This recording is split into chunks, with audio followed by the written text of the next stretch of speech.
દેવની જય. રેવતી બળદેવજી મહારાજની જય.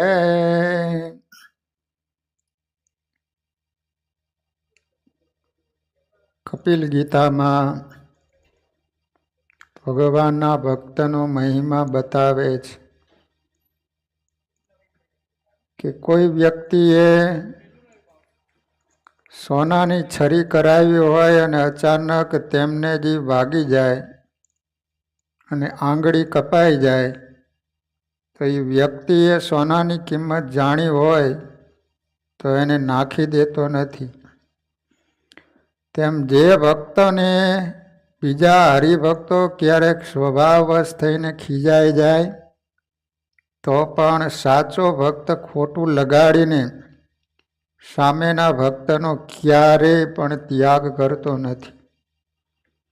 અને જે ત્યાગ કરી દે છે તેને સુવર્ણની છરીની જેમ ભગવાનના ભક્તનો મહિમા જાણ્યો નથી. અને જે જાણે છે તે ક્યારેય પણ ત્યાગ કરતા નથી. બીજું, દૂધણી ગાયનું દ્રષ્ટાંત આપતા કહે છે કે ગાય દરરોજ ઘણું દૂધ આપતી હોય અને ક્યારેક દોહતા દોહતા કે બાજુમાંથી પસાર થતા પગ ઉલાડીને લાત મારે તો શું એનો માલિક એનો ત્યાગ કરી દેશે? અર્થાત નથી કરતો. તેમ કલ્યાણ રૂપી દૂધ જોઈતું હોય તો હરિભક્તો સાથે ક્યારેય ક્લેશ કરવો નહીં. કારણ કે ગાયનો માલિક ક્રોધ કરીને ગાયને કાઢી મૂકે તેમાં ગાયને કંઈ હાનિ થવાની નથી. એ તો માલિકને જ થવાની છે.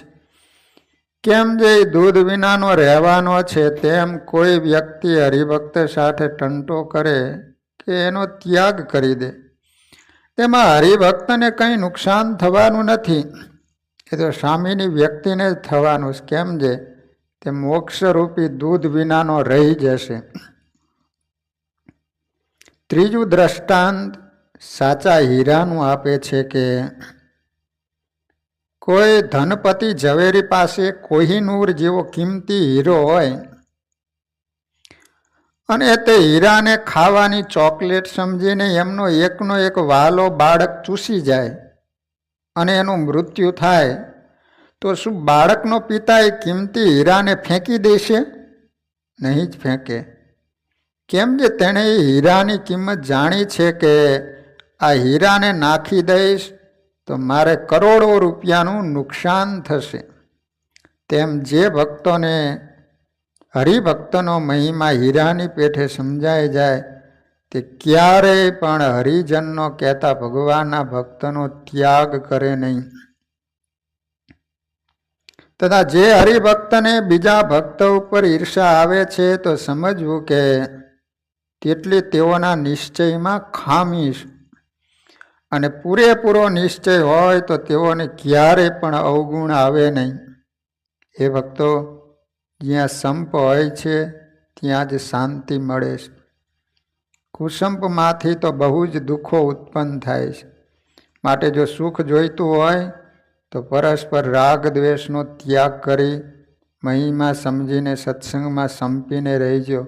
કારણ કે સુખની પ્રાપ્તિ સંપથી જ થાય છે.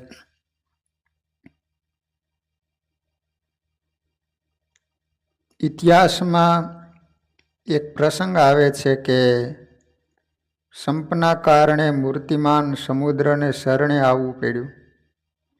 તે પ્રસંગમાં ડોક્યું મારીએ એક ટીટોળી હતી. ટીટોળી તેને સાગર કિનારે ઈંડા મૂક્યા. ત્યાર પછી ચારો ચરવા ગઈ. તે સમયે પૂનમનો દિવસ હોવાથી સમુદ્રમાં ભરતી આવી. તેથી ટીટોળીના ઈંડા મોજામાં આવી ગયા, દરિયામાં ડૂબી ગયા. પછી ચારો ચરીને ટીટોળી આવી. ત્યાં તો ઈંડાને જોયા નહીં, માળાને પણ જોયો નહીં.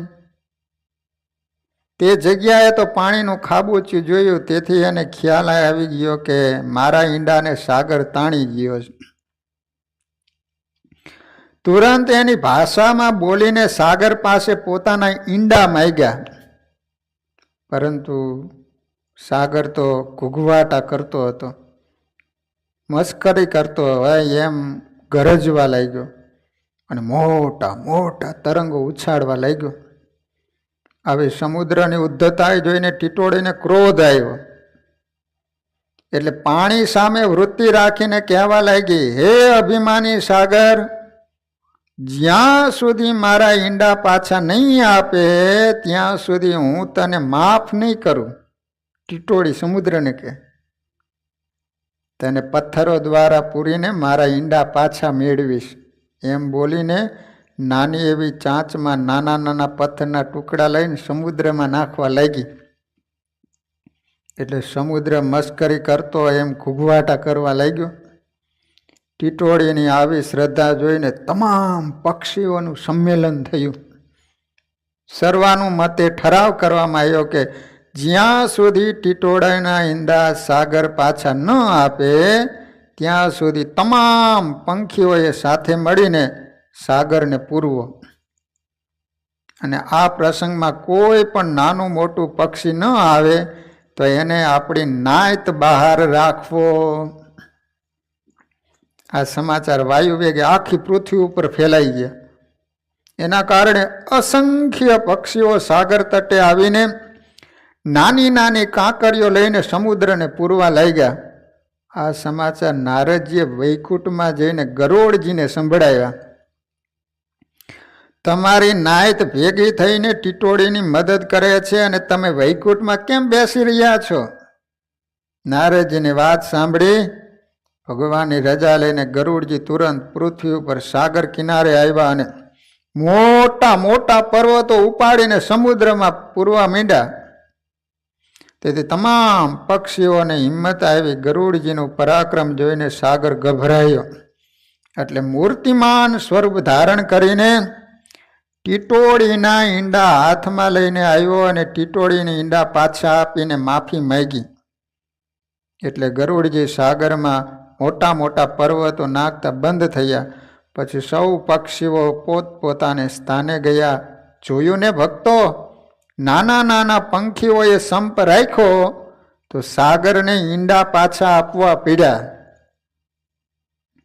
એ ભક્તો, એક સૂતરનો તાંતણો હોય, સૂતરનો હાવ કાચો દોરો, તો એને નાનો બાળક પણ તોડી નાખે, પરંતુ તેનો તે તાંતણો બીજા અનેક તાંતણા સાથે જોડાઈ જાય તો મોટો મેંગણ હાથી પણ તોડી શકે નહીં. અને તે જ દોરડા વડે કરીને હાથીને પણ બાંધી શકાય. તેમ એકલો માણસ ગમે એટલો હિંમતવાન હોય, ધનવાન હોય, પરંતુ મોટું કાર્ય કરી શકે નહીં. તે માણસ કુટુંબ સાથે, ગામના લોકો સાથે તથા મિત્ર મંડળ સાથે જોડાઈ જાય તો કઠિનમાં કઠિન કાર્ય કરી શકે. એક હાથે તાલી ન પડે, તે તો બંને હાથ ભેગા કરીએ તો જ તાલી પડે. તેમ એકલાથી કંઈ કાર્ય ન થાય, તે તો સૌ સાથે મળીને કરીએ ને તો જ થાય. ભેંસ એકલી હોય તો સિંહ આવીને તેને મારી નાખે, પરંતુ સાસણગીરની ભેંસોમાં સંપ બહુ હોય. તેના કારણે તેઓ જંગલમાં ચરવા જાય ત્યારે સિંહ એને મારવા આવે એટલે એકી સાથે બધી જ ભેંસો એની પાછળ દોડે છે અને વનરાજ કેસરીને પણ ભગાડી મૂકે છે. તેનું મુખ્ય કારણ જો કોઈ હોય ને તો સંપ છે. સંપના કારણે બીકણમાં બીકણ અને નિર્બળમાં નિર્બળ એવા કબૂતરો પણ મૃત્યુથી બચી ગયા. તે પ્રસંગ જોઈએ. એક સમયે કબૂતરોનું મોટું ટોળું આકાશમાં ઉડતું હતું. એમાં અચાનક સર્વેની નજર પૃથ્વી ઉપર પડેલા ઝાડના દાણા ઉપર પડી, એટલે બધા કબૂતરો નીચે ઉતરવા લાગ્યા. ત્યારે એક વૃદ્ધ કબૂતર હતો, એને સૌને કહ્યું, આ વેરાન પ્રદેશમાં દાણા પડ્યા છે, એટલે મને લાગે છે કે આપણને પકડવા માટે શિકારીએ દાણા નાખ્યા છે, માટે ખાવાના લોભથી આપણે ત્યાં જવું નથી. વૃદ્ધની વાત સાંભળી સમજુ કબૂતરોએ સાક્ષી પુરાવી, પરંતુ યુવાન કબૂતરોએ વાત માની નહીં. એટલે અંદરો અંદર કુસંબ જાગ્યો. અંતે ખાવાના લોભથી યુવાન કબૂતરો નીચે આવીને દાણા ચડવા લઈ ગયા. સમજુ હતા તેઓ વૃક્ષ પર બેઠા અને શું થાય છે એ જોવા લઈ ગયા. યુવાનોનો હર્ષ પામતા પામતા દાણા ચણતા હતા. તેમાં તેઓના પગો શિકારીએ પાથરેલી સૂક્ષ્મ ઝાડમાં ખૂંચાવા લાગ્યા. એનો ખ્યાલ ન રહ્યો, પરંતુ જ્યારે દાણા ચડીને ઉડવા ગયા ત્યાં તો તમામના પગો ઝાડમાં ગૂંચવાઈ ગયા. તેથી ઉડી ન શક્યા. પછી પસ્તાવો કરવા લાગ્યા. ત્યારે વૃદ્ધ કબૂતરે કહ્યું, આપણે જ્યાં સુધી સંપીને રહેતા હતા ત્યાં સુધી આપણને કોઈ મુશ્કેલી પડી નથી, પરંતુ આજે તમે અમારાથી જુદા પડ્યા તેથી તમારે મહાન સંકટ આવ્યું છે. પરંતુ હજુ એકવાર સૌ સંપીને એક સાથે ઉડો, એટલે ઝાડ પણ તમારી સાથે આવશે. પછી તમે સૌ મારી સાથે ચાલો, હું તમને મારા મિત્ર ઉંદર પાસે લઈ જઈશ. એટલે તેઓ તમારી ઝાડને કાપી નાખશે. વૃદ્ધની શિખામણ માનીને સૌ કબૂતરો સંપી બળ કરીને એક સાથે ઉડ્યા. એટલે ઝાડ પણ સાથે આવીને સૌ વૃદ્ધની પાછળ ઉડતા ઉડતા ઉંદરના દર પાસે આવ્યા. પછી વૃદ્ધ કબૂતરે એના મિત્ર ઉંદરને બોલાવ્યો. એટલે એ દરમાંથી બહાર નીકળીને આવ્યો. પછી તમામ બીના સંભળાવી. તુરંત ઉંદરે એના પરિવારને બોલાવીને ઝાડને દાંત વડે કાપી નાખી. તેથી સૌ કબૂતરો છૂટા થયા. પછી સંપ રાખીને રહેવા લઈ ગયા. એક વૃદ્ધ દાદા બીમાર હતા. તેઓને 4 દીકરા હતા. 4 દીકરા વ્યવહારે ખૂબ સુખી હતા. દાદાની બીમારી વધવા લાગી એટલે તેઓને લાગ્યું કે હવે હું જીવીશ નહીં, એટલે શિખામણના છેલ્લા શબ્દો દીકરાને આપી દઉં, એટલે તેઓના જીવનમાં મુશ્કેલીઓ ન આવે. પછી 4 દીકરાઓને પોતાની પાસે બોલાવીને એક સાઠીઓનો ભારો મંગાવ્યો, તથા શેરડીનો ભારો મંગાવ્યો. છોકરાઓએ આવીને આપ્યો. ત્યારે દાદાએ એક એક સાઠી તથા શેરડીનો સાઠો 4 દીકરાઓને આપીને કહ્યું, આને ભાંગી નાખો. તુરંત 4એ ભાંગી નાખ્યો. પછી આખો શેરડીનો પૂળો બાંધીને કહ્યું, હવે આને ભાંગી નાખો. 4 પુત્રોએ બહુ મહેનત કરી છતાં પણ તેમાં એક પણ હાંઠો ભાંગ્યો નહીં. ત્યારે દાદાએ કહ્યું, સાંભળો, આ સાઠી તથા સાઠો તેના જાત ભાઈઓથી જુદા પડ્યા તો તમોએ તેઓને ભાંગી નાખ્યા, અને ફરીને બાકી વધેલામાંથી કોઈ જુદા ન પડ્યા અને સાથે રહ્યા તો તમારામાંથી કોઈ પણ એને ભાંગી ન શક્યું. બરાબર ને? તેમ તમે 4 ભાઈઓ સંપીને રહેશો તો તમને કોઈ હેરાન કરી શકશે નહીં, પરંતુ તમારી અંદર કુસંબ થશે એટલે તમને બહુ દુઃખ આવશે. માટે સૌ સંપ રાખીને રહીજો. દાદાની શિખામણ માની 4 ભાઈઓ સંપીને રહેવા લાગ્યા. તેથી તેઓની આબરૂ ખૂબ વધી અને સુખી પણ થયા. એક ગામમાં મોટા શેઠ હતા. શેઠ મોટા, તે યાત્રા કરવા માટે પોતાના નોકરોને તથા સગાઓને લઈને ગયા. રસ્તામાં એક જંગલ આવ્યું. ત્યાં તળાવ હતું એટલે ત્યાં મુકામ કર્યો.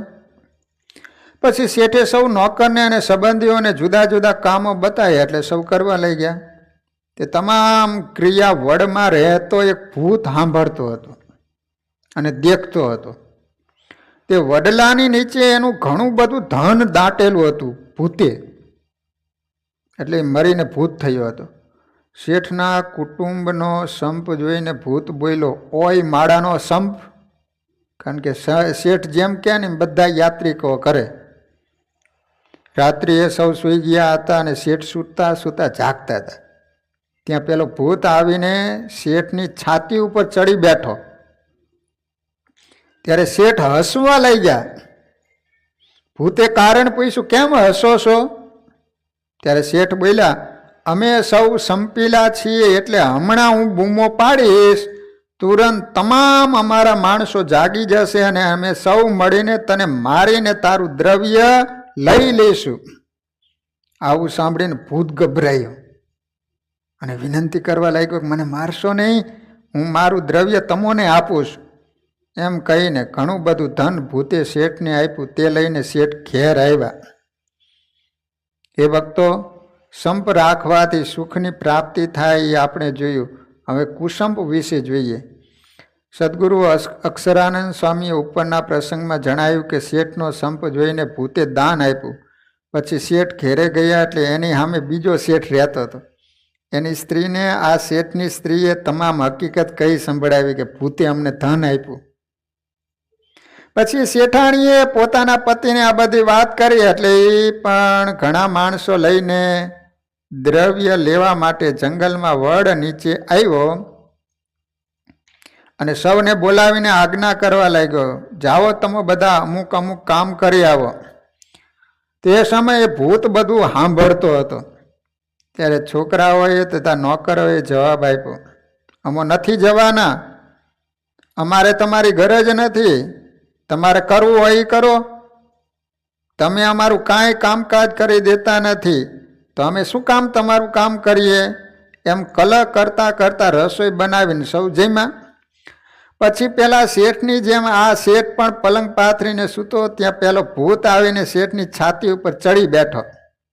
ત્યારે શેઠ બોલ્યો, અમારામાં બહુ સંપ છે એટલે તને મારીને તારું દ્રવ્ય લઈ લઈશું. તે સાંભળીને ભૂતે ઢીચણ ભર થઈને શેઠના બે ગાલ ઉપર બે તમાચા માર્યા અને કહ્યું, તારા નોકરો અને છોકરાઓ તો તારું કંઈ માનતા નથી અને ખોટું કેમ બોલે? એમ કહીને વધારે માર્યો. એટલે શેઠનું મુખ સૂજી ગયું. સૌ વિલે મોઢે ઘેર આવ્યા. એટલે કુસંપ હતો તો માર ખાઈને આવવું પડ્યું. પેલા શેઠ બધા સંપીલા હતા તો ભૂતે એ લોકોને ધન આપ્યું. એક ગામમાં રાજાનો બગીચો હતો. રાજાનો બગીચો, એમાં અનેક પ્રકારના ફળના ઝાડો હતા. ત્યાં ગુજરાતમાંથી વાંદરાનું એક ટોળું આવ્યું. બગીચો જોઈને વાંદરાઓ રાજી થયા, ત્યાં જ રહેવાનો નિર્ણય કરવા લાગ્યા. ત્યારે એક વૃદ્ધ વાંદરાએ કહ્યું, પહેલાં તપાસ કરો કે રાજાના રાજ્યમાં કોઈને કુસંપ છે કે નહીં. કોઈને કુસંપ ન હોય ને તો રહીએ. પછી તપાસ શરૂ કરી તો જાણવા મળ્યું કે રાજાની દાસી અને ઘેટાને બહુ કુસંપ છે. ત્યારે દાસી ઘેટાની બાજુમાં નીકળે ત્યારે માથામાં ટોપલો મારતી જાય, કાં તો લાકડીનો દંડો મારતી જાય ઘેટાને. એ જ રીતે ઘેટો પણ દાસીનું ધ્યાન ન હોય ત્યારે ઓચિંતાનું આવીને માથું મારીને ભાગી જાય. એમ બંનેને પરસ્પર કુસંપ હતો. આવું સાંભળીને બુઢિયા વાંદરાઓએ કહ્યું, અહીંયા કુસંપ છે માટે આપણે રહેવું નથી. ત્યારે જુવાનિયાએ કહ્યું, અહીંયા ફળ ફૂલ ખૂબ છે, તેમજ તળાવ પણ છે, માટે અમારે આવું નથી. આવું સાંભળીને વૃદ્ધ વાંદરાઓ બીજા ગામડાઓમાં ગયા અને બીજા તો ત્યાં રહીને બગીચામાં ફરીને ફળ ફૂલો ખાવા લાગ્યા. તેવા સમયમાં એક દિવસ રાજાની ઘોડશાળ પાસે બહાર ગામના ખેડૂતો ઘાસ લઈને આવ્યા અને ત્યાં ગાડાઓને ઊભા રાખ્યા. ત્યાં પેલી દાસી છાણનો ટોપલો લઈને ત્યાંથી નીકળી. એટલે ગાડાવાળા બોલ્યા, હે બાઈ, અમારે હોકા ભરવા છે તો દેવતા લાવી આપીશ, અમે તને પૈસા આપીશું. તુરંત દાસી લુવારને ત્યાંથી દેવતાની સગડી લઈને એકદમ આવતી હતી. તે સમયે ઘેટાએ આવીને માથું માર્યું. તેથી માથે ઉપાડેલી સગડી પડી ગઈ અને દેવતાઓ ઉડીને ઘાસમાં પડ્યા. એથી આગ લાગી અને ઘોડશાળા હળગી. તેથી ત્યાં બાંધેલા ઘોડા દાઝી ગયા. રાજાને ખબર પડતા તાત્કાલિક વૈદ્યને બોલાવ્યા, જલ્દી સારું થઈ જાય એ માટેની ભલામણ કરી. ત્યારે વૈદ્યોએ કહ્યું, વાંદરાઓને મારીને એનો મલમ બનાવી ઘોડાને ચોપડવામાં આવે તો તત્કાળ ઘોડાને રૂજ વળે અને સારું થઈ જાય. તે સાંભળીને ઘણા લોકોએ કહ્યું કે આપણા બગીચામાં 1 મહિનાથી ઘણા વાંદરાઓ આવ્યા છે અને ફળોને ખાઈ જાય. તુરંત રાજાએ હુકમ કર્યો, જાઓ તમામ વાંદરાઓને મારીને લાવો. હુકમ થતાં સૈનિકો બંદૂકો લઈને ગયા, તમામ વાંદરાઓને ઠાર કર્યા, પછી એનો મલમ બનાવીને ઘોડાને ચોંપ્યો. એ ભક્તો આપણે જોયું કે સંપ રાખવાથી કેટલો ફાયદો થયો અને કુસંપ રાખવાથી કેટલું નુકસાન થયું. સંપ રાખવાથી ટીટોળીને ઈંડા પાછા મળ્યા, કબૂતરોને જીવતદાન મળ્યું, ચારે ભાઈઓની આબરૂ વધી, શેઠને ઘણું દ્રવ્ય મળ્યું. કુસંપ હતો તે શેઠને માર ખાવો પડ્યો અને વાંદરાઓનું મોત થયું. માટે સ્વામિનારાયણ ભગવાન કહે છે કે મારા હરિભક્તોએ પરસ્પર સંપ રાખવો અને ભક્તનો મહિમા સમજવો. એ ભક્તો, હરિભક્તનો કેટલો બધો મહિમા છે. સોરઠમાં ઉપલેટા નામનું શહેર છે, ઉપલેટા નામનું. ત્યાં મહાન ભગત લાલા ભગત થઈ ગયા અને તેવા જ બીજા ભક્ત સવજી ભગત હતા. સવજી ભગત બ્રાહ્મણ જ્ઞાતિમાં થઈ ગયા. સવજી ભગત શાસ્ત્રી હતા, પરંતુ પંડિતાઈનું અભિમાન તેમનામાં નહોતું. તેઓ તો હરિભક્તોનો બહુ મહિમા સમજતા હતા. એકવાર ઉપલેટામાં સંતો પધાર્યા એટલે સવજી ભગત સંતોને થાળ બનાવવા માટે પોતાને ઘરે લઈ ગયા અને સારામાં સારી રસોઈ બનાવી ઠાકોરજીને ભોગ ધરાવવાનું કહ્યું. બ્રાહ્મણ હતા. પછી મંદિરમાં જઈને તમામ હરિભક્તોને પણ જમવાનું આમંત્રણ આપ્યું. ત્યારે હરિભક્તો કહેવા લાગ્યા, સવજી ભગત, તમો ભૂદેવ કહેવાવો, એટલે અમારાથી તમારું જમાય નહીં. ખરેખર અમારે ભૂદેવને જમાડવા જોઈએ, એને બદલે તમે અમને જમાડો, અમારે ખરેખર જમાય નહીં. અમારે તો તમોને જમાડવા પડે, માટે અમો તમારા ઘેર જમવા નહીં આવીએ. હરિભક્તોની વાણી સાંભળી સવજી ભગત બોલ્યા, હે હરિભક્તો, તમોને હું કણબી આહિર કે વાણિયા જાણીને જમવા નથી બોલાવતો. હું તો તમોને શ્રીજી મહારાજના ભક્તો જાણીને જમવા બોલાવું છું.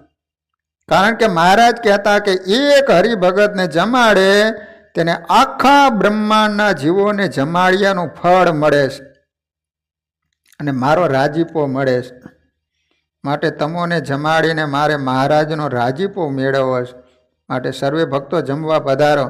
પછી તમામ ભક્તો જમવા ગયા. સદગુરુ નિષ્કુળાનંદ સ્વામી પણ ભક્ત ચિંતામણીમાં સત્સંગીનો મહિમા લખતા કહે છે કે સુંદર જસ સત્સંગીનો જે સુણશે વારંવાર, પરિશ્રમ વિના પામશે આ ભવસાગરનો પાર. સાંભળતા સંકટ ટળે, કડી કહેતા કડી મળ જાય. દર્દી સંભારે જે દર્દમાં, તેની શ્રીહરિ કરે સહાય. સત્સંગીઓના જીવન પ્રસંગો, તેમનો મહિમા, તેઓની દ્રઢ ટેકોને જે લોકો વારંવાર સાંભળશે તેઓ વગર મહેનતે સંસાર રૂપી સાગરને તરી જશે. હરિભક્તોના જીવન ચરિત્રો સાંભળીએ તો તમામ સંકટ ટળી જાય અને જે કહે એના પાપ બળી જાય અને અંતઃશત્રુ હૃદયમાંથી નીકળી જાય. વળી કોઈ બીમાર હોય અને એ માણસ હરિભક્તોના ચરિત્રોને યાદ કરે તો શ્રીજી મહારાજ એનું દુઃખ દૂર કરી દેશે. સોરઠમાં ધારી નામનું ગામ છે, ધારી નામનું. ત્યાં જાદવજી નામના એક દ્રઢ ટેકવાળા હરિભગત થઈ ગયા. જાદવજી ભાઈ જ્ઞાતિએ વણિક હતા અને મોટા વેપારી હતા. વેપારી ધંધામાં બે ભાગીદાર હતા. એમાં ખોટ આવવા લાગી ને સરકારનું દેવું થઈ ગયું. મિલકત બધી વેચી નાખી તો પણ દેવું ભરપાઈ ન થઈ. તેથી બંને ભાગીદારોને જેલમાં પૂર્યા. ગામના મહાજનોને ખબર પડી એટલે તમામ વાણિયાઓ જેલમાં આવ્યા ને એની સાથે ગામના લોકો પણ આવ્યા. તેમાં એક હરિભગત પણ આવ્યા હતા. વણિકોએ કુસંગી વાણિયો ભાગીદાર હતો એનો દંડ ભરીને તેને છોડાવી દીધો અને જાદવજીભાઈને કહેવા લાગ્યા, તમે કંઠી તોડી નાખો અને સ્વામિનારાયણનો ધર્મ છોડી દો તો તમારો દંડ ભરીને તમને છોડાવીએ. બોલો, છે કબૂલ? ત્યારે જાદવજી ભગત કહે, મારું માથું કપાય તો હું પણ કંઠી ન તોડું, અને હાથના મેલ સમાન તમારા રૂપિયા માટે સત્સંગ છોડું? એ કદી નહીં બને. મારા ભગવાનને છોડાવવો હશે તો ગમે તે દ્વારા મને છોડાવશે, અને નહીં છોડાવવો હોય તો હું જેલમાં રહીને એનું ભજન કરીશ. સમજ્યા? જતા રહો અહીંથી, મારે તમારા રૂપિયા નથી છૂટું. આવું કઠણ વચન સાંભળીને કુસંગી વણિકો જતા રહ્યા. પરંતુ એક હરિભગતે આ વાક્યો સાંભળ્યા. તેથી તુરંત એના ઘરે જઈને તેના ભાઈને કહ્યું, ભાઈ, આપણે 3 ભાઈ હોત તો જમીનના મિલકતના 3 ભાગ પાડવા પડત ને? મોટા ભાઈએ કહ્યું, હા, જરૂર પાડવા પડત. ત્યાં નાના ભાઈએ જાદવજી ભાઈની તમામ વાત કરી અને તેઓને દંડ ભરીને છોડાવવાનું કહ્યું. વાત સાંભળતા વેત તેઓના મોટા ભાઈ બોલ્યા, હે ભૈલા, આપણા સાચા ભાઈઓ તો હરિભક્તો જ છે, માટે ચાલ, ગમે તેટલો દંડ ભરવો પડે અને જમીન પણ વેચવી પડે તો પણ જાદવજી ભગતને છોડાવીએ. તુરંત બંને ભાઈઓએ જઈને જાદવજી ભગતનો દંડ ભરીને તેઓને છોડાવ્યા અને ફરીને વેપાર કરવા માટે રૂપિયા આપ્યા. આ વાતની મહારાજને ગઢપુરમાં ખબર પડી ને, એટલે બહુ રાજી થયા. પછી સમયામાં બંને ભાઈઓ ગઢપુર આવ્યા ત્યારે શ્રીજી મહારાજે બંનેને હાર પહેરાવ્યા અને છાતીમાં ચરણારવિંદ આપ્યા. એ ભક્તો, આવા ભક્તો આપણા સંપ્રદાયમાં થઈ ગયા કે જેમને શીર સાથે સત્સંગ રાખ્યો અને મિલકત આપીને ભક્તને છોડાવ્યા. એવા ભક્તોના ગુણ આપણામાં કેમ કરીએ તો આવે તે ઉપાયો વિહારીલાલજી મહારાજ બતાવે છે કે હરિભક્ત તણા આખ્યાન સુણીએ થઈને સાવધાન. તેથી તેના જેવા ગુણ આવે પ્રીતિ પ્રભુ પદમાં ઉપજાવે. આવા આવા સુણે જે આખ્યાન થાય પવિત્ર તેહના કાન. તન શુદ્ધિ તો તીર્થ સ્નાને મન શુદ્ધિ આવા આખ્યાને. એવા ભક્તનું આખ્યાન ગાય એનું અંતર નિર્મળ થાય. એવા થાય હરિજન જેહ તેનો સુફળ થયો નર દેહ. મહાન હરિભક્તો થઈ ગયા છે. તેઓના જીવન પ્રસંગોને મહિમા સહિત સાંભળીએ તો તેઓના જેવા આપણામાં ગુણો આવે તથા શ્રીજી મહારાજ પ્રત્યે હેત પણ વધે. તેમજ કાન પવિત્ર થાય. સ્નાન કરવાથી શરીરની શુદ્ધિ થાય. તેમાં હરિભક્તોના આખ્યાનો સાંભળવાથી મનની શુદ્ધિ થાય. તેથી અંતર નિર્મળ થઈ જાય. ઉપરોક્ત પ્રસંગોમાં આપણે હરિભક્તના પ્રસંગો જોયા. તેવા ભક્તો માટે આચાર્ય શ્રી તથા અચિંત્યાનંદ વર્ણિન્દ્ર કહે છે કે તેઓને મળેલ મનુષ્ય દેહ સફળ થઈ ગયો જાણવો. આ રીતે ભગવાનના ભક્તનો મહિમા સમજાયો. ભગવાનના ભક્તમાં ભગવાન સર્વ પ્રકારે નિવાસ કરીને રહે છે. એટલા માટે ભગવાનના ભક્તનો આટલો બધો મહિમા છે. માટે તેભ્ય શ્રેષ્ઠો ન કોપી અસ્તિ સદા અસ્તે તેસુ યદ હરિ તારતમ્યમ વિદત્વેત્થમ બહુમાન્યા હરિશ્રિતા. એકાંતિક ભક્તો કરતાં બીજો કોઈ પણ શ્રેષ્ઠ નથી, કારણ કે તેમના હૃદયમાં પરમાત્મા નિરંતર નિવાસ કરીને રહ્યા છે. આવી રીતે તારતમ્ય જાણીને ભગવાનના એકાંતિક ભક્તોને સર્વ થકી અધિકપણે જાણવા. આ રીતે ન્યૂન અધિકપણું, તારતમ્યપણું શ્રીમદ ભાગવતજીમાં કપિલ ભગવાને તથા ઋષભદેવ ભગવાને પણ કહ્યું છે. જે પુરુષ આવું ન્યૂન અધિકપણું જાણતો નથી તે પુરુષ સત અને અસતમાં સમાન બુદ્ધિવાળો છે. તે મહાપાપને પામે છે. માટે સદ અસતનો વિચાર કરવો. હે માતા, જે વૈષ્ણવ એવો ગ્રસ્ત ભગવાનનો ભક્ત છે તે ચંદન, પુષ્પમાળા, અલંકારો, વસ્ત્ર, અનાજ વગેરે તમામ ખાવા પીવાના પદાર્થો તથા ઓઢવા પહેરવાની વસ્તુઓ મહિમાપૂર્વક ભગવાનને નિવેદન કરીને પછી પોતાના ઉપયોગમાં લે. અર્થાત ખાવા પીવાના પદાર્થો ભગવાનને ધરાવીને જમવા તથા વસ્ત્રો અને આભૂષણોનો ભગવાનને પહેરાવીને અથવા સ્પર્શ કરાવીને ઉપયોગ કરવો. કોઈ પણ વસ્તુ ભગવાનને ધરાયા વિના આપણા ઉપયોગમાં લેવાય નહીં. પહેરવાના કપડાં લાવો તો પહેલાં ભગવાનને પ્રસાદીના કરવાના. પાણી પીવું હોય તો ભગવાનને ધરાવીને પીવાનું. કોઈ પણ ફળ ફ્રૂટ કે કાંઈ પણ તમારે જમવું હોય તો પહેલાં ભગવાનને ધરાવી અને પછી જમવું, ડાયરેક્ટ જમાય નહીં. પદ્મ પુરાણમાં પણ ભગવાનને અર્પણ કરીને જ પદાર્થનો ઉપભોગ કરવો એમ કહ્યું છે. અંબરીશ નવમ વસ્ત્રમ ફલમન્નમ રસાદિકમ કૃત્વા વિષ્ણુપભોગ્યમ તું સદા સેવ્યમ હિ વૈષ્ણવેહી. બ્રહ્માંડ પુરાણમાં પણ કહ્યું છે કે પત્રમ પુષ્પમ ફલમ તોયમ અન્ન પાનાદ્યમોષધક અનિવેદ્ય ન પુંજીત યદાહારાય કલ્પિતમ. કોઈ પણ ખાવા પીવાના પદાર્થો હોય જેનો શાસ્ત્રમાં નિષેધ ન કરેલો હોય તેવા પાન, ફૂલ, ફળ, પાણી તથા અનાજમાંથી બનાવેલ કોઈ પણ વાનગી ભગવાનને નૈવેદ્ય કર્યા વિના ખાવી પીવી નહીં. તેમજ દવા પણ ભગવાનને દ્રષ્ટિ પ્રસાદ કરીને પીવી.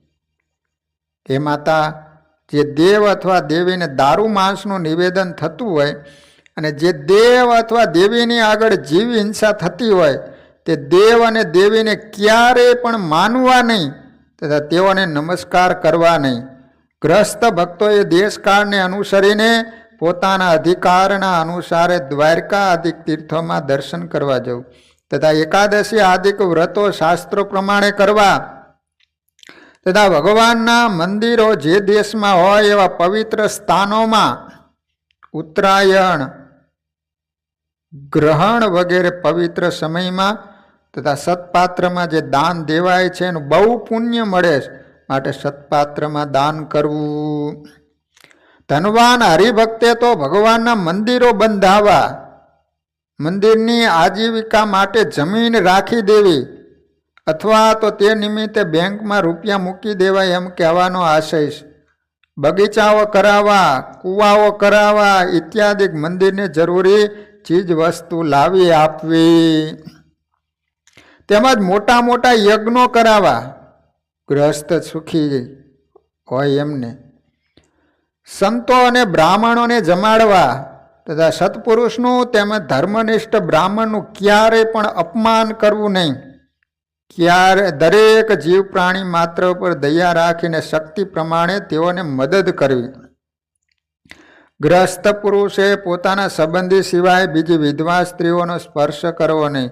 તેમજ યુવાન ઉંમરની પોતાની માતા, બહેન અને દીકરી સાથે એકાંત સ્થાનમાં આપતકાળ વિના ક્યારેય પણ રહેવું નહીં. પ્રયાગ વગેરે તીર્થોમાં પણ મોક્ષની ઈચ્છા માટે દેહનો ત્યાગ કરવો નહીં. તેમજ બીજાની હત્યા કરવી નહીં. હંમેશા પોતાના ધર્મનું આચરણ કરવું. સધવા સ્ત્રીઓએ શાસ્ત્રોમાં કહેલા પતિવ્રતાના ધર્મોમાં રહીને ચંચળપણાનો ત્યાગ કરી પોતાના પતિની સેવા કરવી.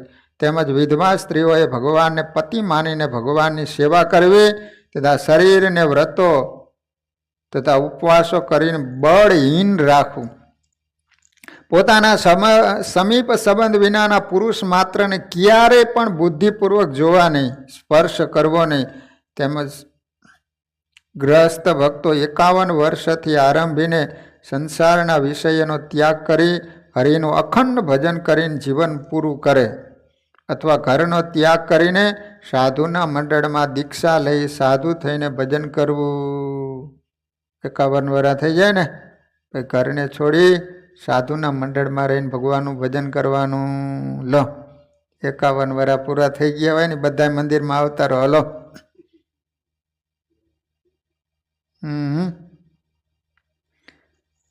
હવે જ્ઞાનનું લક્ષણ બતાવતા કહે છે કે જ્ઞાન એટલે શું?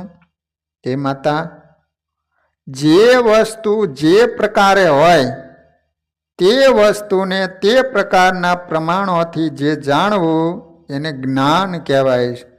એ જ્ઞાન બે પ્રકારનું શાસ્ત્રોમાં કહેલું, એક આત્માનું જ્ઞાન અને બીજું પરમાત્માના સ્વરૂપનું જ્ઞાન.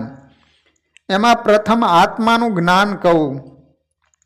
જીવાત્મા નખથી શિખા પર્યંત શરીરમાં જ્ઞાન શક્તિથી પ્રવેશ કરીને રહ્યો છે. જાગ્રત, સ્વપ્ન અને સુષુપ્તિ આ ત્રણ અવસ્થાઓ તથા સ્થૂળ, સૂક્ષ્મ અને કારણ આ ત્રણ શરીરોમાં પોતાપણાની ભ્રાંતિથી બંધાયેલો છે, તો પણ તેનાથી વસ્તુતા એ જુદો છે.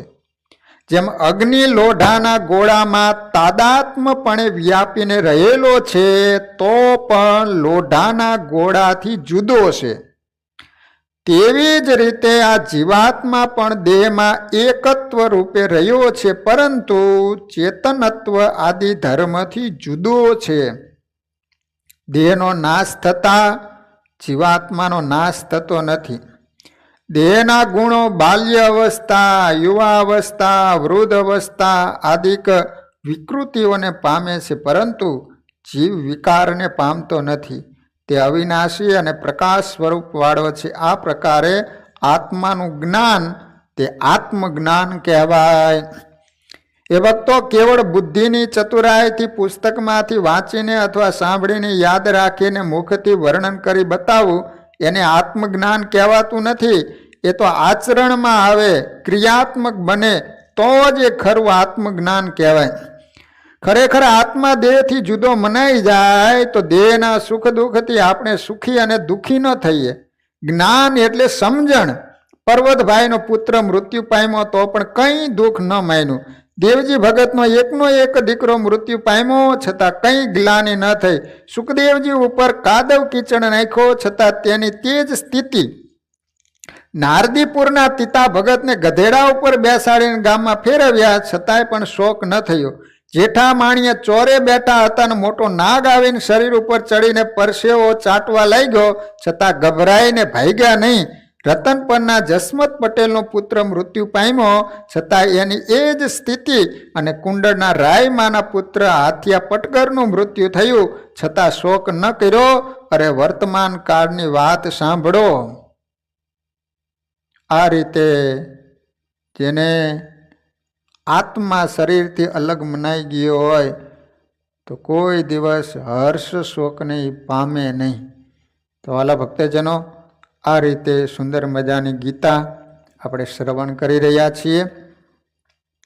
વાલા ભક્તજનો, આપણો પાટોત્સવ હવે ટૂંક સમયમાં જ આવી રહ્યો છે. આજે ગુરુવાર, કાલે શુક્રવાર અને શનિ 2 દિવસ જ બાકી રહ્યા છે. તો યજમાનો જ્યારે સવારે પૂજન માટે આવો ત્યારે કોઈ પણ અનાજ જમતા નહીં. આમથી વામન જયંતિ છે એટલે બપોરના 12 વાગ્યા પછી જ અનાજ જમી શકાય છે. એટલે ખાસ ભક્તજનો જેટલા પૂજનમાં બેસવાના હોય તેને અનાજ જમવાનું નહીં. અને ઘરેથી આવો ત્યારે અભિષેક કરી શકાય એવી તમારા ઘરે જે મૂર્તિ હોય તો નીલકંઠ વર્ણિની કે કોઈ પણ એવી મૂર્તિ સ્ટેન્ડવાળી ઊભી રહી શકે એવી મૂર્તિ સ્નાન કરાવવા માટે, પૂજન કરવા માટે તમારા ઘરેથી જ દરેક યજમાનોને લાવવાની રહેશે. તો તમારા ઘરેથી એક તો મૂર્તિ અને ઉપર ઓઢવા માટે ખેસ, આટલી વસ્તુ તમારે લાવવાની છે. 2 જ વસ્તુ, એક મૂર્તિ અને ખેસ. અને ત્રીજું, તમારા ઘરે જો તુલસીના પાન હોય તો તુલસીના પાન પણ થોડાક લેતા આવજો. હોય તો, ન હોય તો અહીંથી મંદિરમાંથી આપવામાં આવશે.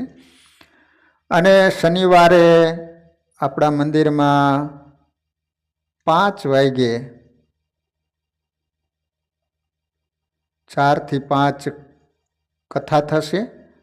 5 થી 6 વાગ્યા સુધી કૌદ ગેમ રમાશે અને 6 થી 7 વાગ્યા સુધી ગણેશ વિસર્જન અને જલયાત્રાનો પ્રોગ્રામ રાખવામાં આવેલો છે. તો ખાસ તો ત્યારે બહેનો જલયાત્રામાં જોડાય, હરિભક્તો પણ ગણેશ વિસર્જનમાં પધારજો અને થોડી ઘણી જે કાંઈ સેવા હશે તો બની શકે તો 2 વાગ્યા પછી શનિવારે હરિભક્તો જેને જેને સમય મળે તે બધા આવવાના છે. તો જેને સમય મળે એ પ્રમાણે તમે સ્ટોરેથી ડંકીથી આવો. તો સમય મળે તો તમે ચોક્કસ 3 વાગે, 4 વાગે, 5 વાગે, 6 વાગે જ્યારે તમને સમય મળે ત્યારે શનિવારે અવાય તો ચોક્કસ આવજો. બાકી રવિવારે પાટોત્સવના દિવસે ભગવાનના દર્શનનો ખૂબ મહિમા હોય છે. 12 મહિને એકવાર ભગવાનના દર્શન કરો પાટોત્સવના, તો 12 મહિનાના દર્શનનો લાભ પ્રાપ્ત થતો હોય છે. તો સન્ડે તો દરેક હરિભક્તો બપોર પછી દર્શન બધાને માટે ખુલ્લા મૂકવામાં આવેલા જ છે. તો બપોર પછી તો બધા જ હરિભક્તોને દર્શનનો લાભ પ્રાપ્ત થવાનો જ છે. યજમાનોએ ફક્ત 8 વાગ્યા એ મંદિરમાં હાજર થઈ જવાનું છે. 8 વાગે પૂજન શરૂ થઈ જશે. ત્યારબાદ અભિષેક અને અન્નકૂટ, અને 12 વાગે બરોબર વામન ભગવાનની આરતી કરી અને ત્યારબાદ બધા છૂટા પડી શકવાના છે. તો આ રીતનો પ્રોગ્રામ છે. એટલે વાલા ભક્તજનો, ખાસ જ્યારે સવારે પૂજનમાં આવો ત્યારે ભગવાનની મૂર્તિ, ખેસ અને તુલસીના પાન હોય તો આટલી જ વસ્તુ લઈને આવવાનું છે. તો હરિસ્મરણ સાથે, અને અન્નકૂટ પણ કોઈએ પણ ઘરેથી લાવવાનો નથી, મંદિરમાં જ તૈયાર થઈ ગયો છે. એટલે ખાસ ઘરેથી કોઈ પણ વસ્તુ લાવવાની નથી, એની બધા જ હરિભક્તો નોંધ લઈજો. શ્રીપતિમ શ્રીધરમ સર્વદેવેશ્વરમ ભક્તિધરમ મહાત્મજમ વાસુદેવ ઓમ હરિ માધવમ કેશવમ કામદમ કારણમ સ્વામિનારાયણમ નીલકંઠમ ભજે સહજાન મહારાજ. સ્વામિનારાયણ સ્વામિનારાયણ સ્વામિનારાયણ સ્વામિનારાયણ સ્વામિનારાયણ.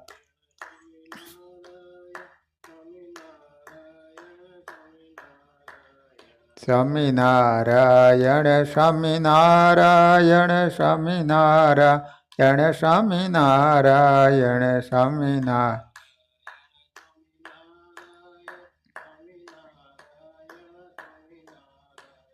સ્વામિનારાયણ સ્વામિનારાયણ સ્વામિનારાયણ સ્વામિનારાયણ